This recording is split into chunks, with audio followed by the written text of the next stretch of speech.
Hi all, welcome back. അപ്പോൾ ഇന്ന് നമ്മൾ ഗോതമ്പ് പൊടി വെച്ചിട്ടുള്ള ഒരു അടിപൊളി നല്ല സോഫ്റ്റ് ആയിട്ടുള്ള ഒരു ചോക്ലേറ്റ് കേക്കിൻ്റെ റെസിപ്പിയാണ് കേട്ടോ ചെയ്യുന്നത്.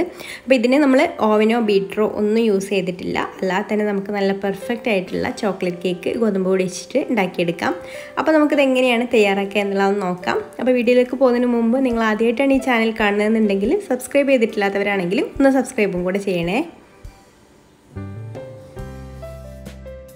അപ്പോൾ ഈ കേക്കിൽ നമ്മൾ മുട്ട ചേർക്കുന്നില്ല കേട്ടോ. അപ്പോൾ അതിന് പകരം നമ്മൾ ബട്ടർ മിൽക്കാണ് ചേർക്കുന്നത്. അപ്പോൾ അത് തയ്യാറാക്കാൻ വേണ്ടിയിട്ട് ഞാനിവിടെ ഒരു അരക്കപ്പ് പാലെടുത്തിട്ടുണ്ട്. പാൽ റൂം ടെമ്പറേച്ചറിലുള്ള പാലെടുക്കുക കേട്ടോ, തണുത്ത പാൽ എടുക്കരുത്. ഇനി നമുക്ക് ഇതിലേക്ക് 1 ടീസ്പൂണ് വിനാഗിരിയും കൂടെ ഒഴിച്ച് കൊടുത്തിട്ട് നന്നായിട്ടൊന്ന് മിക്സ് ചെയ്ത് കൊടുത്ത് ഒരു സൈഡിലേക്ക് മാറ്റി വെക്കാം.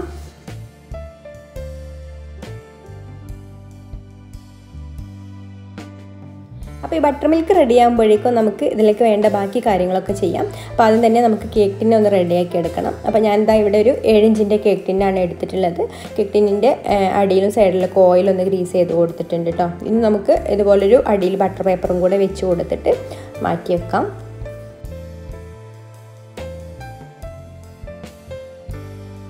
ഇനി നമുക്ക് കേക്കിലേക്ക് വേണ്ട ഡ്രൈ ഇൻഗ്രീഡിയൻസ് ഒക്കെ ഒന്ന് അരച്ചെടുക്കാം. അപ്പോൾ ഞാനിവിടെ 1/4 കപ്പ് ഗോതമ്പ് പൊടിയാണ് കേട്ടോ എടുത്തിട്ടുള്ളത്. അത് നമുക്ക് ഈ ഒരു അരിപ്പയിലേക്ക് ഇട്ട് കൊടുക്കാം.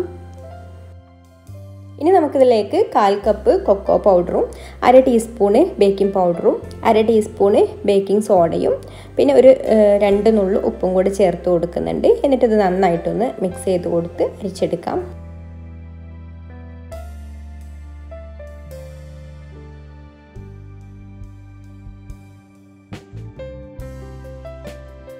ഇപ്പോൾ പൊടികളെല്ലാം ഇവിടെ അരിച്ചെടുത്തിട്ടുണ്ട് കേട്ടോ. ഇനി നമുക്കിതുപോലെ ഒരു വിസ്ക് വെച്ചിട്ട് ഒന്നും കൂടി നന്നായിട്ട് മിക്സ് ചെയ്ത് കൊടുക്കാം.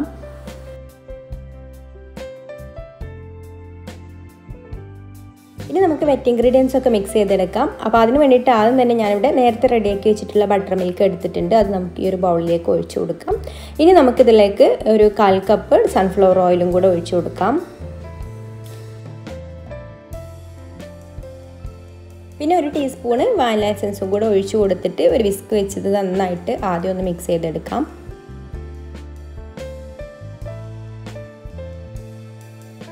എന്നിട്ട് നമുക്കിതിലേക്ക് പഞ്ചസാര പൊടിച്ചതും കൂടി ചേർത്ത് കൊടുത്തിട്ട് മിക്സ് ചെയ്തെടുക്കാം. അപ്പോൾ ഞാനിവിടെ 1/4 കപ്പ് പഞ്ചസാരയുടെ പൊടിയാണ് കേട്ടോ എടുത്തിട്ടുള്ളത്. അപ്പോൾ ഇത് 1 കപ്പ് വരെ ആകാം. അപ്പോൾ ഞാൻ ഇതിലേക്ക് നല്ല മധുരം വേണമെന്നുണ്ടെങ്കിൽ 1 കപ്പ് വരെ ആവാം കേട്ടോ. അപ്പോൾ ഞാൻ ഗണാഷ്യം കൂടെ കേക്കിൽ ഒഴിച്ചു കൊടുക്കുന്നത് കൊണ്ട് കുറച്ച് മധുരം കുറച്ചിട്ടാണ് ചെയ്യുന്നത്. അപ്പോൾ ഗണാഷ്യം ഒന്നും ഒഴിച്ചു കൊടുക്കുന്നില്ലെങ്കിൽ കേക്ക് വെറുതെ കഴിക്കാനാണെന്നുണ്ടെങ്കിൽ 1 കപ്പ് പൊടിച്ച പഞ്ചസാര തന്നെ മധുരം പാകമായിരിക്കും.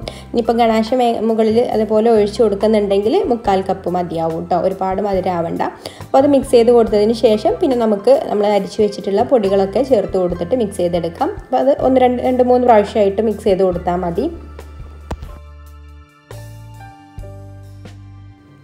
അപ്പോൾ ആദ്യം ഇട്ട് കൊടുത്തതൊക്കെ നന്നായിട്ട് മിക്സായി വന്നതിന് ശേഷം പിന്നെ അടുത്ത ബാച്ചും കൂടി ചേർത്ത് കൊടുത്തിട്ട് മിക്സ് ചെയ്തെടുക്കാം.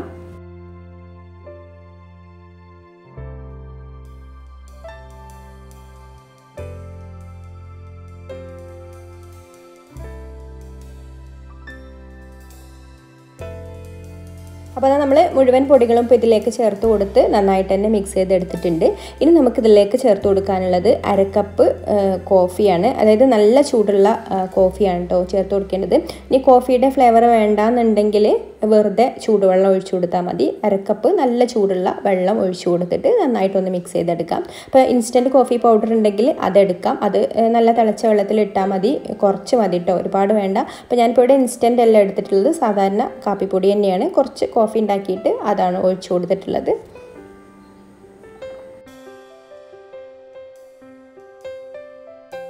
അപ്പോൾ നമ്മൾ ഈ ഒരു ചൂടുള്ള കാപ്പി ഒഴിച്ച് കൊടുത്ത ഉടനെ തന്നെ മിക്സ് ചെയ്തെടുക്കണം കേട്ടോ, വെക്കാൻ പാടില്ല. പെട്ടെന്ന് തന്നെ മിക്സ് ചെയ്ത് കൊടുത്തിട്ട് നമുക്ക് കേക്ക് ടിന്നിലേക്ക് ഒഴിച്ചു കൊടുക്കാം. ഇനി കോഫിയുടെ ഫ്ലേവർ ഇഷ്ടമില്ലെങ്കിൽ നല്ല ചൂടുള്ള വെള്ളം ഒഴിച്ചു കൊടുത്താലും മതി, 1/2 കപ്പ്.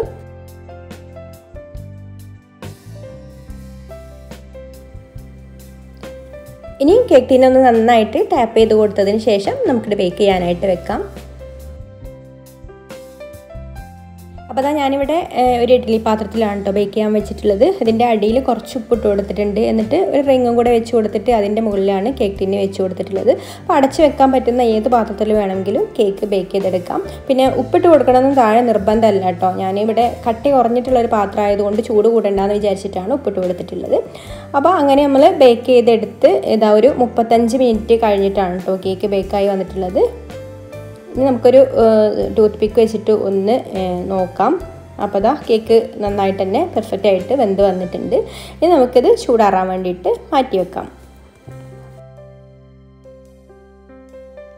ഇപ്പോൾ നമ്മുടെ കേക്ക് ഇതാ ഇവിടെ നന്നായിട്ട് ചൂടാറി വന്നിട്ടുണ്ട്. ഇനി നമുക്കിതിൻ്റെ സൈഡൊക്കെ ഒന്ന് വെടിച്ച് കൊടുത്തതിന് ശേഷം ഡിമോൾഡ് ചെയ്യാം.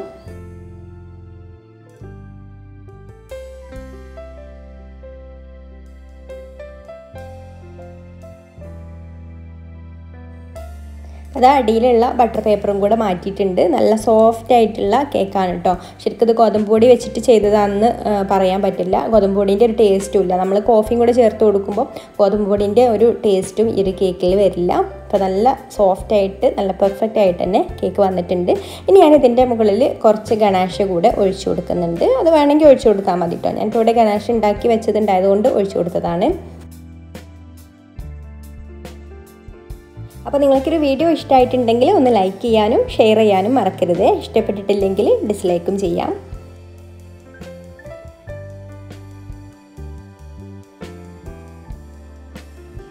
അപ്പോൾ ഇതാ ഇത്രയുള്ള ഗോതമ്പ് പൊടി വെച്ചിട്ട് നല്ല അടിപൊളി ചോക്ലേറ്റ് കേക്ക് ഇവിടെ റെഡി ആയിട്ടുണ്ട്.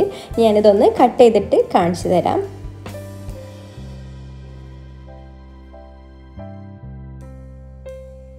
അപ്പോൾ ഇതാ കാണുമ്പോൾ തന്നെ അറിയാം നല്ല സോഫ്റ്റ് ആയിട്ടുള്ള കേക്കാണ്. അപ്പോൾ ഇനി മറ്റൊരു നല്ല റെസിപ്പിയുമായിട്ട് അടുത്ത വീഡിയോയിൽ കാണാം. താങ്ക്